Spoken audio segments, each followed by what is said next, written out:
How to delete your Google Play Games account on Android. This tutorial walks you through removing your Play Games profile and data completely. First, open the Google Play Games app on your Android device. After that, tap on your profile picture at the bottom right of the screen. From there, tap on the three dot on top right and tap on Settings. At this point, scroll down and tap on Delete Play Games account and data. In the next step, you'll see a list of games and the data that will be deleted. Scroll through to review everything. Following this, tap on Delete at the bottom of the screen. Once done, a confirmation pop-up will appear. Tap Delete again to confirm.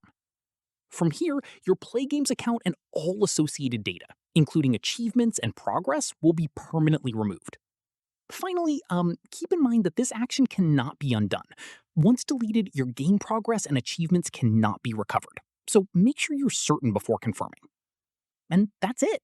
If this guide helped you delete your Google Play Games account, give it a like, subscribe for more Android tutorials, and tap the bell icon for updates. See you in the next one.